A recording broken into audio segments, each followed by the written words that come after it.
नमस्कार. महाराष्ट्रातील सर्व मक्का उत्पादक शेतकऱ्यांना माझा नमस्कार. मी भरत पोद्दार, श्रीराम बायोसीड जेनेटिक्स या कंपनीमध्ये रिजनल बिझनेस मॅनेजर म्हणून काम करतोय. आज आपण जे पाहताय श्रीराम बायोसीड या कंपनीचे क्रांतिकारी वाण मक्का 9799. तर 9799 या वाणाचे काय खासियत आहे, कशामुळे आपल्याला लागवड करायचं आहे, तर ह्याचे 4 खास मुख्य वैशिष्ट्य आहेत. पहिलं, जसं तुम्ही पाहताय की पूर्ण क्षेत्रामध्ये 30,000 रोपे लागवड करण्याची शिफारस 9799 या वाणाची आहे. तर नुसतेच रोपे नाही, तर शेतकरी बांधवांना आपण पाहू शकताय की प्रत्येक रोपाला एकसारखं मोठं वजनदार कणीस आहे. टोकापर्यंत भरलेलं कणीस आहे.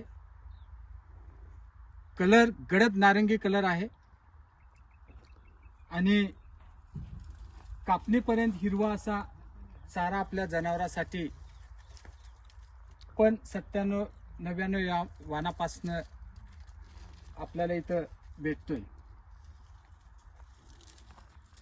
तिसरं चौथं वैशिष्ट्य तुम्ही पाहताय की ह्याचे मूळ मजबूत असल्यामुळं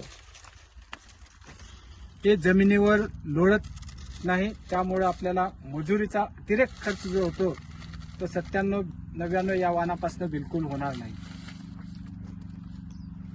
त्यानंतर प्रत्यक्षात या शेतकऱ्यांनी 9799 व इतर वाण पण लागवड केलेला आहे.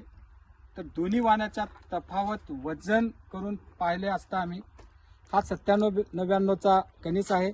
या कणसाचं वजन 428 ग्राम आहे आणि इतर वाणाच्या कणसाचं वजन 312 ग्राम आहे. तर सध्या घडीला 9799 या वाणाच्या कणसाचं वजन 100 ग्राम जास्त आहे. म्हणजेच आपल्याला प्रति एकरी या वाणापासून अधिक उत्पादन भेटते. त्यामुळे सर्व शेतकऱ्यांना मी एवढीच विनंती करतोय की सध्याच्या रब्बी हंगामामध्ये आणि येणाऱ्या खरीप हंगामामध्ये 9799 या वाणाची लागवड करून आपण आपले उत्पादन वाढवावे. या शुभेच्छासह आज मी इथं थांबतोय. धन्यवाद.